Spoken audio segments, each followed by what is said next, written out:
Hello friends, welcome you all. आज हम vision IAS के 16 सितंबर वाले डेली करंट अफेयर्स डिस्कस करेंगे।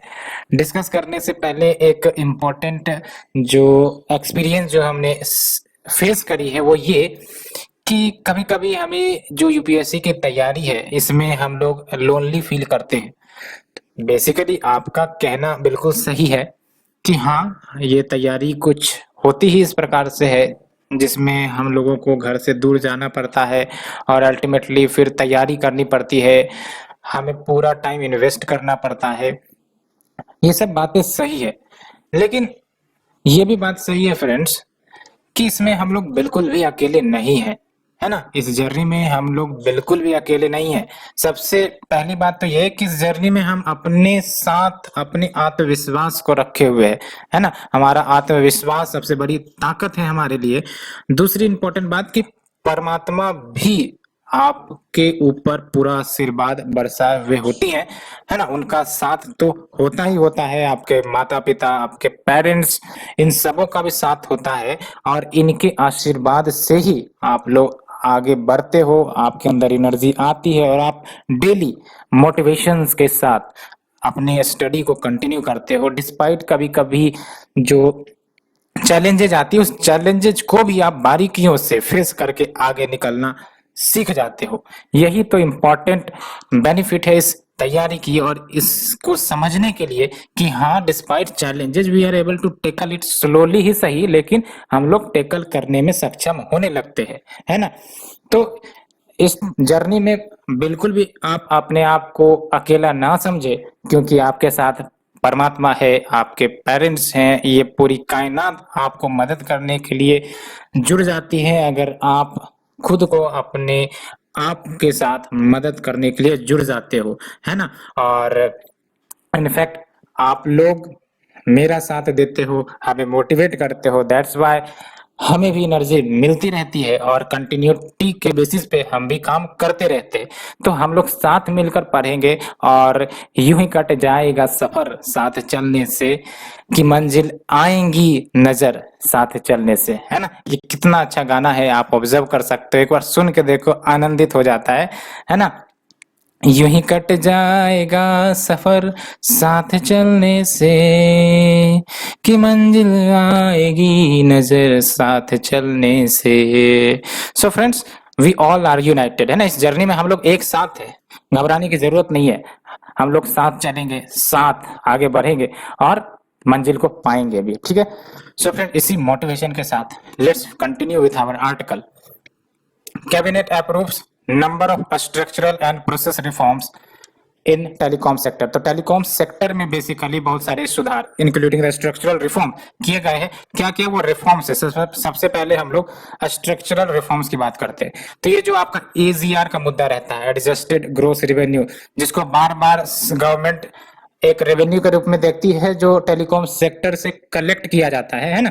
इस डेफिनेशन में रैशनलाइजेशन किया गया है सो दैट जो आपका नॉन टेलीकॉम रेवेन्यूज है ना, उसको एक्सक्लूड की गई है prospectively and 4 year moratorium telecom dues पर आपका अप्रूव कर दिया गया है ना। तो मोरेटोरियम का मतलब क्या होता है? रोक लगा देना, है ना? तो 4 साल के लिए मोरेटोरियम लगा दी गई है ऑन द टेलीकॉम ड्यूज और इसे अप्रूव किया गया है ना। अब देख लो, there will be no requirement for multiple bank guarantees in different licensed services areas regions in the country and spectrum tenure आप देख लो, इसमें भी सुधार करी गई है ना? तो आने वाले जो फ्यूचर में ऑप्शंस होंगे स्पेक्ट्रम के, जो टेन्यूर होगा स्पेक्ट्रम का, वो अब 20 साल से बढ़ाकर 30 साल कर दी गई है। पहले 20 साल होता था, अब इसे बढ़ाकर 30 साल हो गई है। एंड फिर देख लो आप, no spectrum usage charge for spectrum acquired in future spectrum auctions.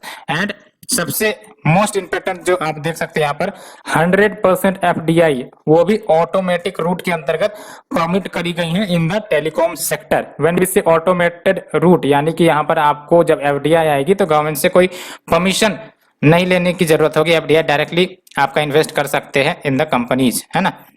तो ये याद रख सकते हो, है ना। ये काफी इंपॉर्टेंट डिसीजन है एफडीआई वाली। एंड जो प्रोसीड्यूरल रिफॉर्म्स करी गई हैं इसमें क्या है, देख लो, फिक्सिंग ऑफ ऑक्शन कैलेंडर, है ना, कि कब ऑक्शन करी जाएंगी इसको फिक्स करा जाएगा। And ease of doing business के प्रमोशन के लिए भी आपका कुछ रिफॉर्म्स दी गई है। And we have the SACFA यानी कि standing advisory committee on radio frequency allocation clearance for telecom tower. And when we say SACFA तो ये आपका रिकमेंड करती है मेजर फ्रीक्वेंसी एलोकेशन इश्यूज को। And paper customer acquisition forms इसको replace कर दी जाएगी डिजिटल स्टोरेज ऑफ डाटा के रूप में, तो ट्रांसपेरेंसी भी आएगी कहीं ना कहीं, ठीक है। And addressing the liquidity requirements of the telecom service provider, यानी कि अगर टेलीकॉम सर्विस प्रोवाइडर को कुछ पैसों की जरूरत होती है तो इस पैसों को अवेलेबल करवाया जाए to these telecom service provider, ठीक है। तो ये सब कुछ इश्यूज को एड्रेस करी गई है। अगर हम बात करें टेलीकॉम सेक्टर की, तो India world second largest telecommunication market है और सब्सक्राइबर बेस देख लो 1.2 बिलियन का आपका सब्सक्राइबर बेस है। हमारा पॉपुलेशन अप्रोक्स 135 करोड़ तो चली गए होंगे, लेकिन आप देख सकते हो सब्सक्राइबर बेस भी काफी तेजी से बढ़ रहे हैं। 120 करोड़ बिलियन का सब्सक्राइबर हो गया है, जिसमें से आपका 782.86 मिलियन इंटरनेट सब्सक्राइबर है, यानी कि अप्रोक्स 78 करोड़। क्या सिग्निफिकेंस है इस रिफॉर्म्स का, अगर ये जो डिसीजन लिया गया है इससे क्या बेनिफिट होंगे, तो देख लो, जो रिफॉर्म्स है वो डेफिनेटली इंप्रूव कर सकते हैं हेल्थ ऑफ डेप्ट लेडन सेक्टर। आपको भी पता है जो आपका टेलीकॉम सेक्टर है और जो टेलीकॉम कंपनीज है वो आपका डेप्ट लेडन है। तो ये सब रिफॉर्म्स कहीं ना कहीं, जैसे एफडीआई को बुलाना, तो इन सब से क्या होगा, इन्वेस्टमेंट आएगा, है ना। तो इससे हो सकता है जो डेप्ट लेडन सेक्टर है उसके हेल्थ में कुछ इंप्रूवमेंट आए। As well as it will encourage the investment and reduce the regulatory burden on telecom service providers, and it will also infuse liquidity and create an enabling environment for investment in 5G networks, ठीक है। So we have covered the issue number 1. Let's move to the second one. Theatre commanders will report to chief of defence staff. तो देख लो, for the first time India के जो CDS है यानी कि chief of defence staff publicly describe the Indian military's deliberation on recognising itself into integrated theatre command. तो जब हम बात करते हैं इंटीग्रेटेड थिएटर कमांड की, तो ये बेसिकली इंटीग्रेट करते हैं, क्या इंटीग्रेट करते हैं, capabilities of the 3 services, that is your army, air force, navy, and optimally utilise करेंगे इनके रिसोर्सेज को for the wars as well as operations जो कंडक्ट करी जाती है वेरियस सर्विसेज के द्वारा, ठीक है। एंड जो आइडिया है इंटीग्रेटेड थिएटर कमांड का, वो प्रपोज करी गई थी कारगिल रिव्यू कमिटी के द्वारा as well as DV Shekhar committee के द्वारा, ठीक है। एंड 17 सिंगल सर्विस कमांड्स जो अभी फिलहाल एग्जिस्ट करती है, इसको कंबाइन कर दिया जाएगा इनटू जस्ट 4 जियोग्राफिकल कमांड्स में। और आप देख लो, ये जो 4 जियोग्राफिकल कमांड्स बनाई जाएंगी बेस्ड ऑन द रीजन, एक होगा आपका वेस्टर्न थिएटर कमांड जो आपका वर्क करेगा for the border against Pakistan, and दूसरा आपका नदर्न थिएटर कमांड जो वर्क करेगा for the border with China, and maritime command जो वर्क करेगा for Indian ocean region, and we have the island command जो ऑलरेडी फंक्शनल है, जिसको अंडमान एंड निकोबार कमांड भी कहते हैं, would project power into the eastern Indian ocean, and we have the air space and cyber war, ये आपका 5th and 6th ITC होंगी, यानी कि integrated theatre command. And CDS यानी कि चीफ ऑफ डिफेंस स्टाफ ने यह भी कहा है कि इंडिया एक नया रॉकेट फोर्सेस तैयार करने वाली है, रेज करने वाली है for missiles which will be a step ahead to tackle the emerging threats to the national security. और अगर हम CDS की बात करें, काफी ज्यादा न्यूज में आई थी CDS जब इसका पोस्ट क्रिएट हुआ था, तो ये आपका जो CDS है वो प्रिंसिपल मिलिट्री एडवाइजर के रूप में एक्ट करता है। किससे एडवाइस देता है, directly to the defence minister on all tri services matters. And CDS is on par with Comptroller and Auditor General of India, the Chief Election Commissioner and Central Vigilance Commissioner in terms of retirement age, है ना। तो आपका retirement age के terms में ये आपका equivalent है to the CAG, CEC and CVC, ठीक है। तो ये हमने सेकेंड आर्टिकल डिस्कस किया। Let's move to our third article, arsenic contamination in wheat potato in rural Bihar. तो देख लो, आपका आर्सेनिक कंटेमिनेशन का इश्यूज फिर से देखने को मिला है in the region of Bihar, खासकर व्हीट पोटैटो में, यानी कि फूड में ही आपका आर्सेनिक कंटेमिनेशन देख रहा है। तो कहीं ना कहीं काफी ज्यादा खतरनाक मैटर आप कह सकते हो, क्योंकि फूड में जब इंटर करने लग रहे हैं तो आप समझ सकते हो कितना बड़ा इम्पैक्ट, निगेटिव इम्पैक्ट हेल्थ पर पड़ने वाली है। तो देख लो, रिसेंट स्टडी कंडक्ट करी गई थी, इसमें साफ साफ आर्सेनिक का कंटेंट देखने को मिला in the food chain, mainly rice, wheat as well as potato में, खासकर बिहार में। एंड जो ग्राउंड वाटर, यानी कि बिहार में आर्सेनिक कंटेमिनेटेड ग्राउंड वाटर की इश्यू रहती है, इसलिए ground water contaminated with arsenic वो एक्सटेंसिवली यूज करी जाती है इरिगेशन पर्पस के लिए, इसलिए ये फूड चेन के माध्यम से इंटर कर जाती है आपका किसमें, आपका फूड्स में, ग्रेन्स में, जिसे प्रोड्यूस किया जाता है ना। आर्सेनिक की बात करें तो आर्सेनिक आपका नेचुरल कंपोनेंट है अर्थ क्रस्ट में मिल जाएंगे और वाइडली डिस्ट्रीब्यूटेड है थ्रू आउट द एनवायरमेंट, चाहे वो एयर हो, वाटर हो, लैंड हो, ठीक है।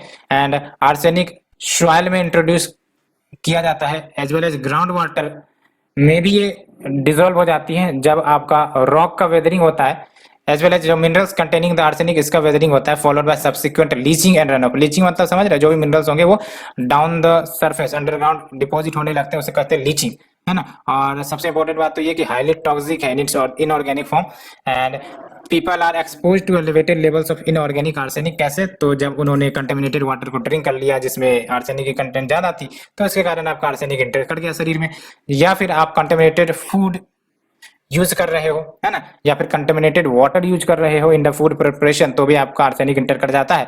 And irrigation of food crops, industrial processes, eating contaminated food and smoking eight tobacco, तो इवन स्मोकिंग एट टबैको आप आर्सेनिक इंटर करवा रहे हो शरीर में, है ना। It also causes the black foot disease, तो ये याद रखना है, आर्सेनिक कंटेमिनेशन के कारण ह्यूमंस में ब्लैक फुट डिजीज होती है। और इंडिया में जो स्टेट ऑफ वेस्ट बंगाल है, झारखंड है, बिहार है, उत्तर प्रदेश है, असम, मणिपुर, छत्तीसगढ़, ये सब कुछ ऐसे राज्य हैं जहां पर आर्सेनिक कंटेमिनेशन ग्राउंड वाटर का सबसे ज्यादा है, मोस्ट अफेक्टेड है आर्सेनिक कंटेमिनेशन से। वो भी आपका WHO के प्रोविजनल गाइडलाइंस है जिसमें ये बोला जाता है कि जो आर्सेनिक हो वो 10 UG पर लीटर से ज्यादा ना हो, लेकिन इससे भी ऊपर है तो इसलिए समस्याएं विकराल है ना। और arsenic effect on human body की बात करें तो देख लो, नर्वस सिस्टम को अफेक्ट करता है, कार्डियोवास्कुलर सिस्टम को अफेक्ट करता है ना, hypertension, heart attack, renal system जैसे kidney cancer, bladder cancer, skin cancer भी काउज कर सकते हैं ये, एंड एंडोक्राइन सिस्टम में डायबिटीज, ये सब चीज को ये स्प्रेड कर सकता है। रिस्पिरेटरी सिस्टम में पल्मोनरी ट्यूबरकुलोसिस को काउज कर सकता है, ब्रोंचियोलिसिस को काउज करवा सकता है, लंग कैंसर, लिवर कैंसर, है ना, एंड डेवलपमेंटल प्रोसेस को भी अफेक्ट करता है, ठीक है। सो ये हमने आर्सेनिक कंटेमिनेशन के बारे में डिस्कस किया। Let's move to the next article. Cabinet approved ₹26,058 crore production linked incentive scheme for auto या ड्रोन इंडस्ट्री। अब देख लो, बार बार PLI स्कीम आ रही है, मुझे लगता है प्रीलिम्स में इस बार पूछ ही जाएंगे आपका PLI स्कीम, ठीक है। और इस बार तो ड्रोन इंडस्ट्रीज के लिए भी ओपन कर दी गई है, ठीक है।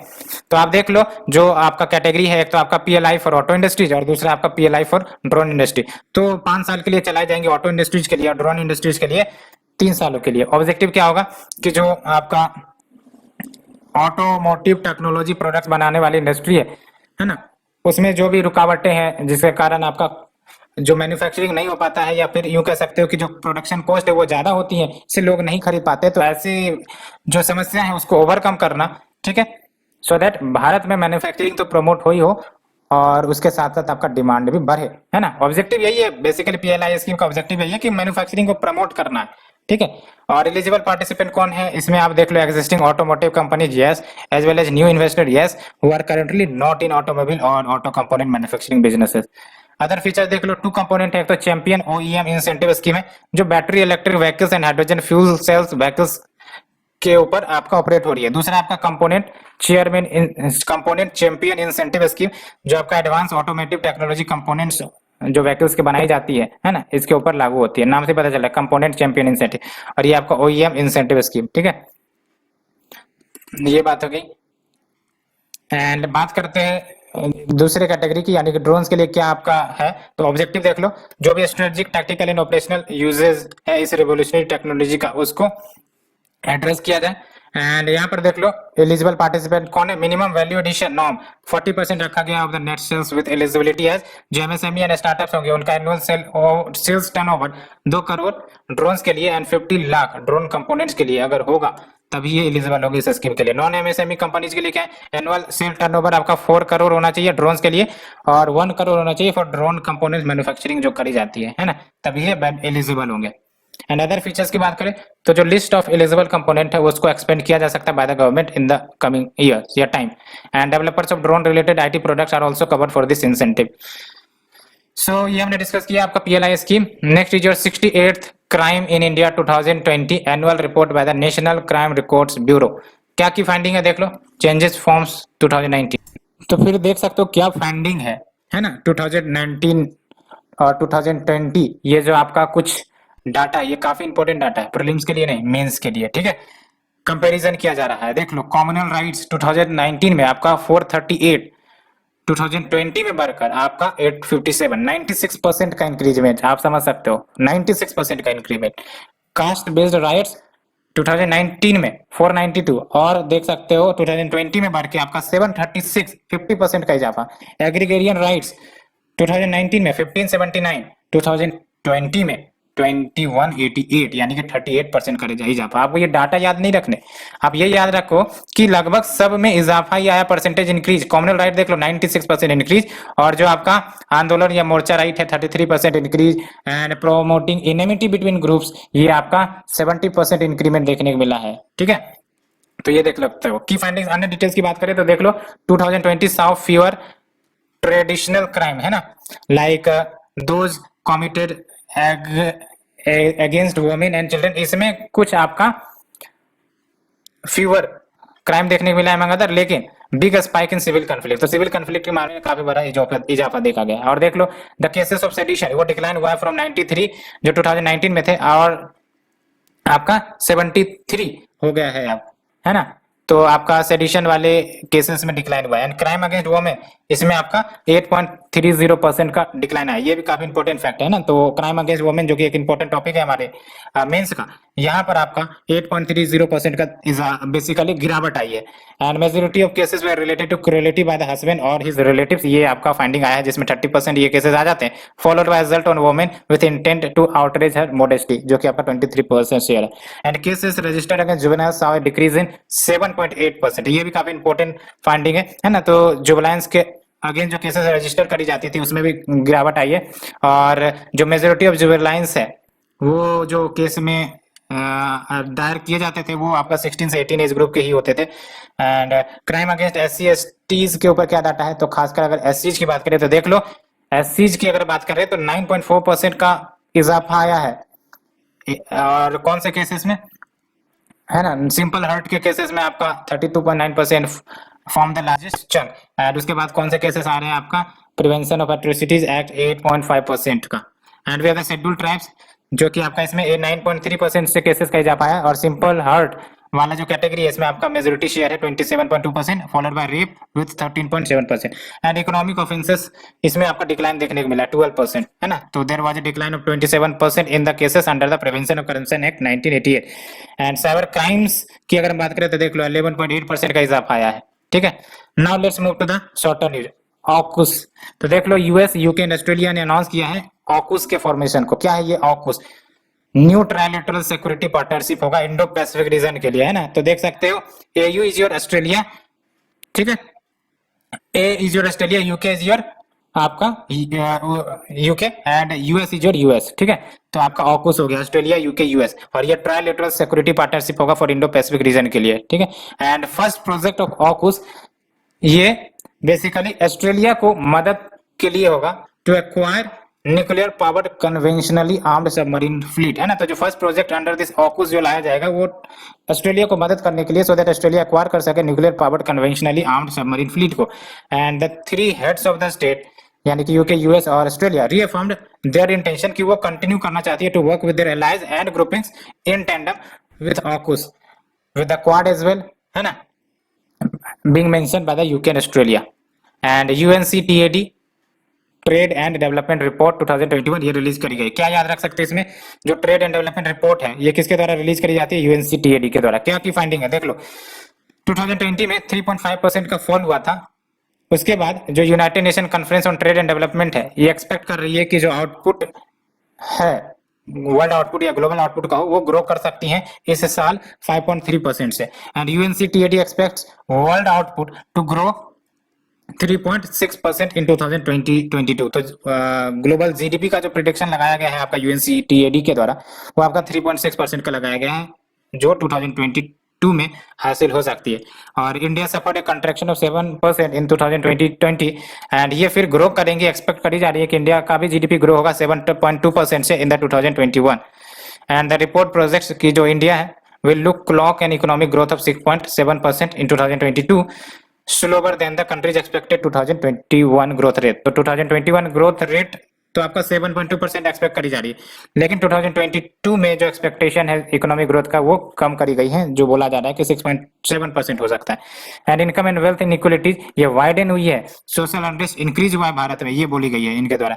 And we are the Shoonya company, तो देख लो ये इनिशिएटिव है to promote zero pollution delivery vehicles by working with consumers and industry. और ये जो कैंपेन है आपका बेसिकली एक्सेलरेट करेगा एडॉप्शन ऑफ इलेक्ट्रिक व्हीकल्स को, खासकर in urban delivery segment, and consumer awareness भी क्रिएट करेगा अबाउट द बेनिफिट जो जीरो पॉल्यूशन डिलीवरी के होते हैं। और इसे लॉन्च किसके द्वारा किया गया है? नीति आयोग के द्वारा, याद रखना सीपीसीबी के द्वारा नहीं, नीति आयोग के द्वारा, along with Rocky mountain institute and RMI India.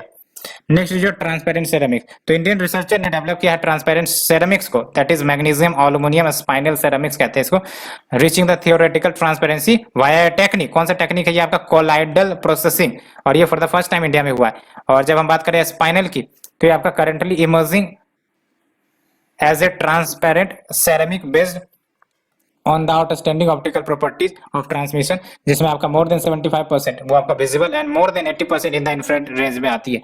And the material can be used for thermal imaging application, specially in harsh service condition and personal protection system such as helmets, face shields and goggles, इनके लिए आपका ये use हो सकते हैं, है ना। And next is your hybodont shark, तो देख लो टीथ ऑफ ए स्पीसीज, किसका? हाइबोडोंट शार्क का, ऑफ जुरासिक एज, जिसका जो पीरियड बताया जा रहा है अप्रोक्सीमेटली 160 से 168 मिलियन ईयर्स ओल्ड का, वो रिपोर्ट करी गई है फॉर द फर्स्ट टाइम। कहां पर? राजस्थान के जैसलमेर रीजन से, इसलिए इंपॉर्टेंट हो जाता है, ये प्रीलिम्स के लिए ज्यादा इंपॉर्टेंट है ना। तो हाइबोडोंट की बात करें तो ये आपका एक एक्सटिंक्ट ग्रुप ऑफ शार्क है, और डोमिनेंट ग्रुप ऑफ फिशेस कह सकते हैं in both marine and fluvial environment. Triassic period में आपका एक्टिवेट था, अर्ली जुरासिक टाइम में भी मिल जाते थे, लेकिन अभी एक्सटिंक्ट है। लेकिन खास बात यह है कि आपको राजस्थान में मिला है। राजस्थान में मिलने का मतलब यह है कि कहीं राजस्थान आपका वाटर बॉडीज तो नहीं था जहां आज राजस्थान है, कुछ इस प्रकार का इंडिकेशन जा रहा है ना। फिर देख लो, it started to decline in marine environment from the middle Jurassic onwards, and finally ये फिर धीरे धीरे एक्सटिंक्ट हो गया at the end of the Cretaceous time 65 million years ago. Next is your indigenous rice varieties, that is folk rice, तो देख सकते हो as many as 12 folk varieties of Indian rice जो रिसर्चर के द्वारा एग्जामिन करी गई है, और ये सप्लीमेंट कर सकता है न्यूट्रिशनल डिमांड को of important fatty acid in the undernourished mothers. और इंडिया में बहुत सारे फोक वैरायटीज जैसे अथी करिया, दूधसार, कायामे, नीलम शंभा, श्रीहटी, महाराजी एंड वीराजी, ये जाने जाते हैं in folk medicine to enhance the milk production in the lactating women. And फिर देख लो other traditional varieties like Kelas, Dudhe Bolta, Bhutmuri, ये सब आयरन में rich and can be included in diet of mothers to treat anemia. Next is your Joynagarer Moa, तो recently Indian post in collaboration with APEDA, ये आपका agriculture processing export development authority है, इन दोनों ने मिलकर रिलीज किया है specially design envelope to commemorate जॉय नगरेर मोआ। और इसे फर्स्ट प्रिपेयर करी गई थी किसके द्वारा? आशुतोष दास ऑफ जॉयनगर 1904 में। जॉयनगर मोआ ये आपका स्वीट डेलिकेसी है ना, यानी कि मिठाई कह सकते हो, फ्रॉम वेस्ट बंगाल, जो प्रिपेयर करी जाती है फ्रॉम द कानकचूर खोई फ्राइड एरोमेटिक पैटीज के माध्यम से, एज वेल एज नोलेन गुड़, मोलेसेस, घी, खोया खीर, कार्डोमम, रेजिन्स एंड कैस्यूनट। 2014 में ये जो आपका जॉयनगर मोआ आपका जीआई टैग इसको मिला था, ठीक है। Next is personalities in news, देख लो फ्लोरेसेंस नाइटिंगेल, इसका पीरियड देख सकते हो आप 12 मई 1820 से 13 अगस्त 1910। एंड इंडियन नर्सिंग काउंसिल जो कि स्टेट्यूटरी बॉडी थी under the ministry of health and family welfare, इन्होंने फ्लोरेंस नाइटिंगेल अवार्ड ग्रांट किया है to recognise the contribution of health care workers, है ना। तो हेल्थ केयर वर्कर्स के जो कंट्रीब्यूशन किए गए हैं उनको रिकॉग्नाइज करने के लिए ministry of health and family welfare ने, खासकर उसके अंतर्गत जो आती है इंडियन नर्सिंग काउंसिल जो कि स्टेट्यूटरी बॉडी है, इन्होंने आपका ग्रांट किया फ्लोरेसेंस नाइटिंगेल अवार्ड को। और ये जो फ्लोरेसेंस नाइटिंगेल है, इनको लेडी विद द लैम्प भी कहा जाता है, और ये ब्रिटिश नर्स थी, सोशल रिफॉर्मर भी कह सकते हैं, स्टैटिस्टिशियन भी थे, best known as a founder of modern nursing. And international nurse day वो सेलिब्रेट की जाती है around the world every May 12, जो कि एनिवर्सरी है फ्लोरेंस नाइटिंगेल्स बर्थ के। नेक्स्ट जो प्लेसेस इन न्यूज, कुशीनगर, है ना। तो रिसेंटली जो आपका central board of indirect taxes and customs है, इन्होंने कुशीनगर एयरपोर्ट को कस्टम नोटिफाइड एयरपोर्ट डिक्लेयर कर दिया गया। और ये जो आपका कुशीनगर है north eastern marginal area of Uttar Pradesh में लोकेटेड है। कुशीनगर पहले इसको कासिया बाजार कहते थे, और ये आपको पता होगा मेजर बुद्धिस्ट पिलग्रिमेज सेंटर है जहां पर गौतम बुद्ध ने महापरिनिर्वाण अचीव किया था 483 बीसी में, and it is counted as 4 second place of lord Buddha. तो अदर थ्री क्या है, लुम्बिनी, बोधगया, सारनाथ, है ना। सारनाथ में उन्होंने फर्स्ट सरमन दिए थे, बोधगया में उन्होंने ज्ञान हासिल करी थी, निर्वाणा, है ना। Lumbini is the place of birth, और फिर आपका ये कुशीनगर जहाँ पर उन्होंने महापरिनिर्वाण अचीव किया था। And after Mahaparinirvana Buddha was cremated as Rambhar stupa, also called Mukta Bandhan Chaitya या फिर Mukta Bandhan Vihar of Kushinagar, built by Malla kings. तो ये हमने फ्रेंड्स आज का डिस्कशन कंप्लीट किया। होप आप लोगों को समझ में आई होगी, and thank you friend, thank you very much.